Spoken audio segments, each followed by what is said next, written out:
These are the top 20 worst films of 2024 in my opinion.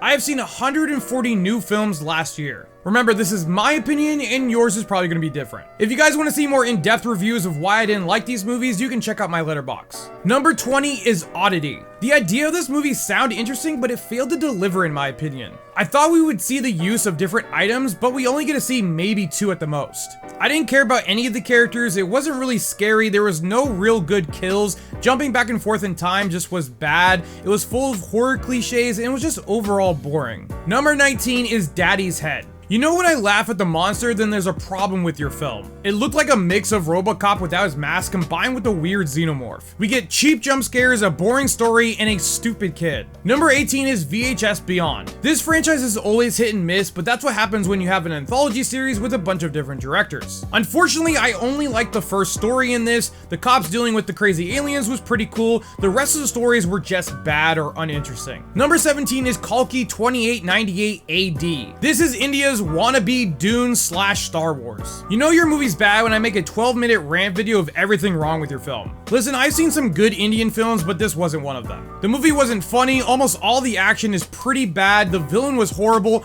all the sci-fi tech looks ugly, it was just not a good film. Number 16 is Destroy All Neighbors. When I saw the trailer, this looked right up my alley for weird, goofy horror flicks. Sadly, it missed the mark by a lot. It had all the elements to be a good movie. Fun premise, creepy looking neighbor, blood and gore, but it sadly does nothing with any of it. Number 15 is Megalopolis. Where do I even start with this? The film itself looked good and I like a lot of the actors that are in this movie, but it has no idea what it wants to be. I swear if this was marketed as a comedy, I would straight up believe you. The story made little to no sense, the writing was bad, the characters were boring, they had everything to make a good movie, but they didn't. Number 14 is In a Violent Nature. The movie where we get a third-person perspective of a slasher where they give up on their own shtick halfway through. The idea was honestly pretty interesting, but besides one kill, it was slow, boring, and is not as violent as I wanted it to be. Number 13 is The Coffee Table. The biggest downside of this movie was setting up the coffee table to be this evil thing, but it wasn't. After the events of what the movie centers itself around, which was comical in itself because of how random it was, I get what this movie was trying to do, but it just fails and it comes across as just lackluster. On top of the really annoying beeline story with the little girl. Number 12 is Lights Out. When you watch a Frank Grillo-led action film, you know you're either gonna get a pretty decent action film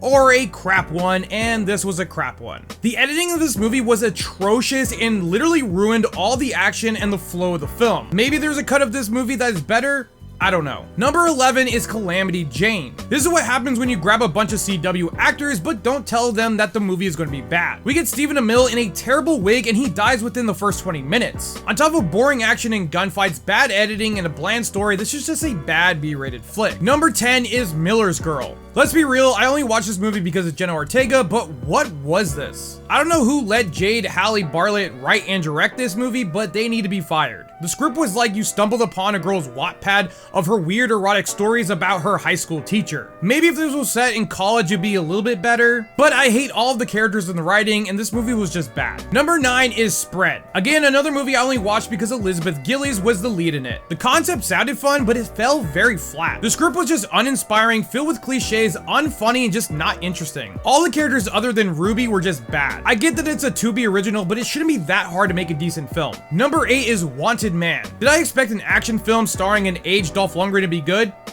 But gosh, was this so generic, it's boring, it's slow paced for an action film, which is just weird. You think the action might have been good to save this film, but no, the writing was just bad. Luckily, the movie was very short. Number 7 is I Saw the TV Glow. This is what happens when a director gets lost in their own sauce. I know this movie's pretty divisive, and if you got something on this movie, then I'm glad. What I was able to get out of the film doesn't change the fact of how most of the movie was incoherent and made little to no sense. It's not even really horrible, there's some pretty bad acting, and it was just unenjoyable. Number 6 is Kinds of Kindness. It's crazy how last year I had Poor Things in my top 20, so the fact that his next movie is in my top worst films is pretty surprising. But what in the world did I even watch? The whole 3-chapter thing just did not work for me. I hated the stories, the characters, and the cheap shock value scenes. This was just schlock trying to hide as something deeper. Terrible writing, bad cinematography, and the score was utterly horrible. Also, there's no reason this was almost 3 hours long. Number 5 is Hellhound. This movie isn't terrible and there are some scenes that are pretty good, so why is it so low? Well, it's a poor attempt at an action thriller, and besides about 2 scenes, all the action scenes are pretty mediocre. The story is pretty basic, but the biggest problem is there's zero subtitles to any of the Thai dialogue, and that is a big part of the film, so you miss most of the story. Number 4 is Mads. I love me some zombie films, but this wasn't it. Another example of TikTok overhyping stuff. The whole fake single take movie is fine, but at least have an interesting story and a likable main character. I hated the main dude and the girl wasn't much better. Most of the movie, nothing really happened, and I was waiting for something really big and crazy to happen, but nothing ever does. Huge waste of time. Number 3 is The Last Kumite. The name alone had me hooked because I love martial arts films, but this was just bad. You can do action on a small budget, so that wasn't the issue. The story is super basic and riddled with cliches. You would hope the fighting is at least entertaining, but no. The acting was garbage, the writing was bad, the action was bad, just everything about this movie was just not good. Number 2 is Lola. This is what happens when a nepo baby tries to relate to people that she has no idea about their lives.